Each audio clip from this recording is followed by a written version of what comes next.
Magandang araw ho sa inyong lahat mga kapatid. Good morning sa mga kayo naroon. Pag-usapan natin ito. Bahay ni Robin Padilla, nirat-rat daw ng bala. No? Sabi ko naman, props lang ang pamamaril sa bahay ni Robin Padilla. How would I know? Well, allow me to share this with you mga kapatid, by observation. Ito yung bintana. Okay? Tingnan nyo naman, puti. Bakit hindi po see-through? Ito nga mismo see-through eh. Diba? Pero bakit yan? Hindi. Bakit ito sira? Eh, yung tama ng bala dito, ang taas. At hindi ito wasak, may puti lang. Okay? At wala kang makitang mga kalat na marami dyan ng mga bubog. And then, ito naman tong isa pa. Bakit po ito itim? Hindi po ba dapat pag makikita yung labas ng bahay? Di ba? Ito rin. Oh, may tao sa labas. Hindi po ito one-way mirror. Hindi katulad ng salamin namin. Nakita namin yung tao sa labas, pero yung mga nasa labas, hindi niya kami makikita. Hindi po tinted yung bintanang pinalagay dito ni Mrs. Kasi nakatira kami sa squatterang lugar. So, kapitbahay namin, magkakalapitan lang ang bintana. Okay? So, ito po ay ginagamit po itong props sa mga pelikula. Yung, halimbawa, niratrat yung bintana ng sasakyan. Ay, kita nyo, may tumatalsik-talsik pang ganon, na kala mo bubog. So, may kita mo yung bintana, may mga puti-puti, parang may butas din. Okay? Props lang po yun. So, itong ganito, mga idinidikit lang yan para magmukha talagang kunwari may basag. Bakit itim? Kasi ho, gabi gagamitin itong set na to, itong bahay. Okay, yung nagandang assessment ko rito. Now, umani na po ito ng 11 million, baka nga po 12 million views na itong kalokohang ito ni Robin. Saan ka nakakita na ang bahay mo ay niratrat, nakuha mo pang ngumisi? Diba? Sabi po patuloy ng mga tao, ito, puro tama ng bala, bakit walang bubog sa loob?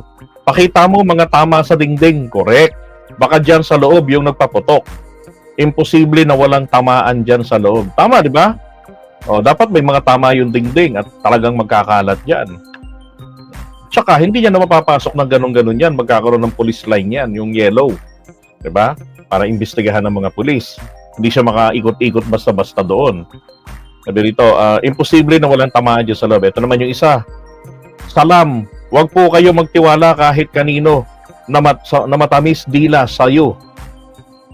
Makamandag sa ilalim yan. May galit sa'yo, gumawa niyan. Mahal ka ng Allah. At lahat kayo nasa mabuting kalagayan. Yan. Ingat po kayo. Bakit ganyan ang ginawa? Hulihin at ikulong ang may gawa niyan. Diba? So, ang gulo ng epekto nito sa mga tao. Pero ito lang kapansin-pansin. Nangyari sa'yo yan, makuha mo pang bumungis-ngis. Di ba? Oh. Let's see the video.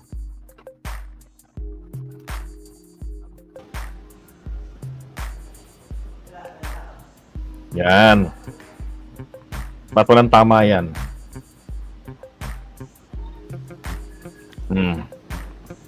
Ito ang diba? nangyari dito ngayon. Oh, ha? Oh, ang linis, oh. Oh, di ba dapat green-green yan, eh, oh. Oh.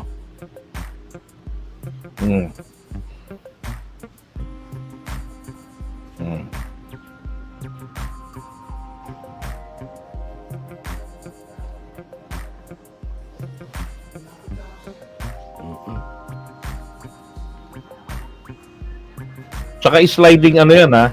Sliding window po yan, mga kababayan. Alam niyo ho, kapag ka-sliding window, ano yan eh, kung sino yung may sliding window rito, ganito ang magandang gawin dyan. Para magpalit ka at lagyan mo ng may mga basag, hawakan mo, ipagsara mo siya pareho sa gitna, hawakan mo yung nasa labas, at angat mo, then tulak mo yung ilalim palabas. Matatanggal mo yung bintana. Ganun po kadali magpalit ng bintana. Okay, so yung iba, makita nyo may tagusan, okay, pero basag-basag yung salamin, butas-butas. Pero yung mga katapat, katulad niya, no, diba, hindi butas yung mga sofa. At kung sa loob din yung nagpaputok, dapat butas din yun. Di ba? Bakit bintana lang? No, buo yung mga kwadro, di ba?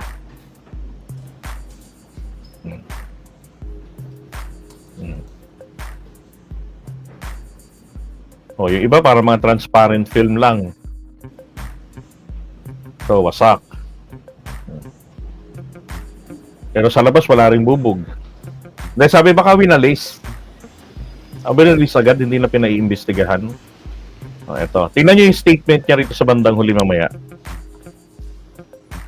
Nakangisi pa, ha?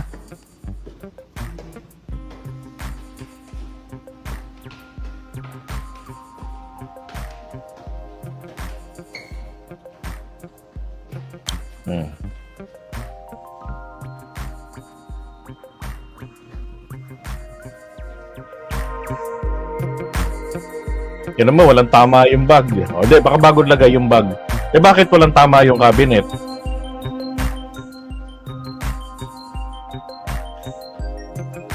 O, tingnan mo yung kortina.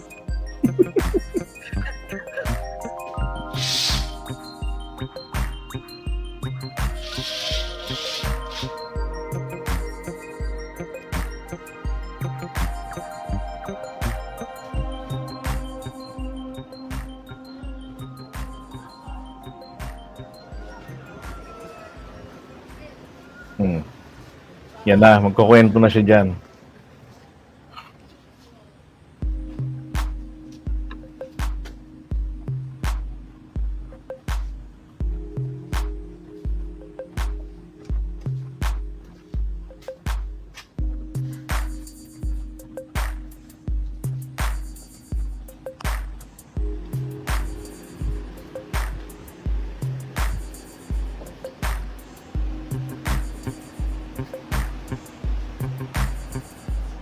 Meron akong isang nakitang isang FB account kagabi. Parang showbiz related yon. May bagong bahay si Robin Padilla. Mukhang kamukha nito. Maganda, malaki yung bahay. Kamukha nito, ang itsura. Kung merong, ang konting pagkakaiba lang yung bintana mula sa labas. Ito, ikot-ikot. Diba malinis yung loob, oh?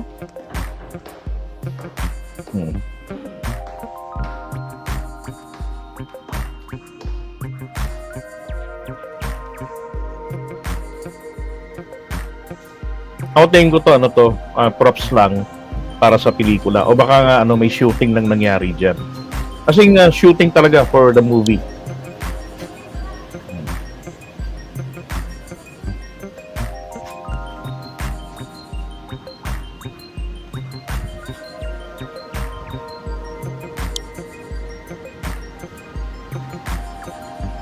At dyan po naganap ang madugong labanan ni Bumbo tsaka ni Anton Llanes. Sino si Bombo tsaka si Anton Llanes? Yan, diyan po. Ayun. Nagkagutay-gutay.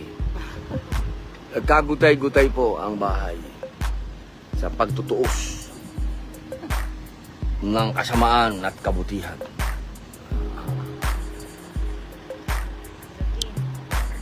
Abangan.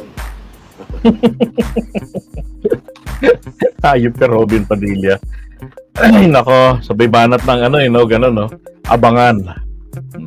Ano ho ito, mga kapatid, para ho sa isang pelikula lang yan. Yung props na yan. Diba? Kaya lang sabi nga bakit naman parang tuwang-tuwa pa siya, diba? Isipin man, 11 million views. Diba? Ngayon, natawa lang kasi ko, meron akong nakitang mga ibang vloggers na mga DDS. May nagsend ng screenshot sa akin sabi sa akin sabi ni Mami Peng, napakagaling bumaril, walang daplis na sa mga pader.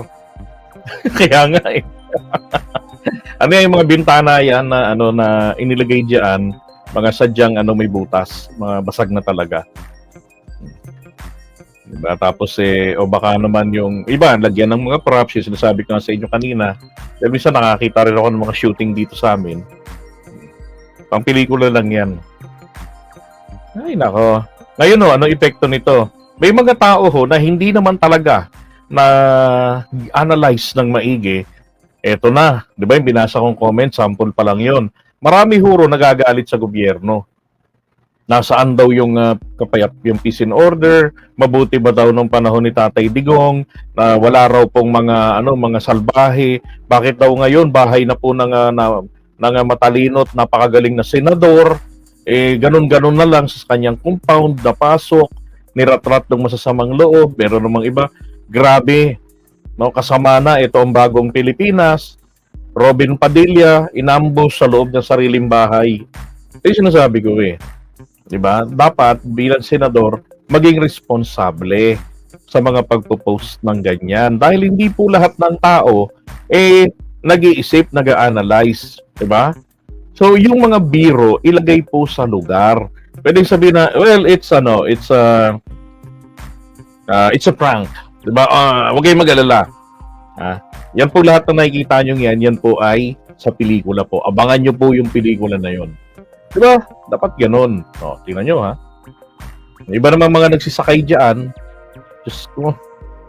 Mga kababayan, grabe na po talaga sama ng bagong Pilipinas ngayon. Ay, bagong Pilipinas po. Kasi po, ang bahay po ni Idol Rubin. Niratrat po ng bala. Mabuti po, wala sila doon. Wala pong tinamaan. Pero nakakabilib po. Sapagkat matibay po yung mga pader sa loob ng bahay. Yung mga poste, yung dingding. Puro bintana lang po talaga ang tinabla ng bala. Yung mga pintura matibay, siguro po, buisin ang ginamit pong brand. Inang yung mga yan, Ay, nako. Okay. So, yun na natin itong visit na Robin to. So, hindi ho totoong inambush si Robin. Wala pong nagtangkang ng masama sa kanyang buhay. Praning lang siya na hindi niya sinabi ang totoo. Ito po ay ginamit po sa pelikula. Okay, so labanan daw po ni Bombo at saka ni yung sino yun? Si Lianes. No. Si Anton Lianes, Bombo and Anton Lianes. Kung sino man yun, ewan. Naman. Oh my God. Okay.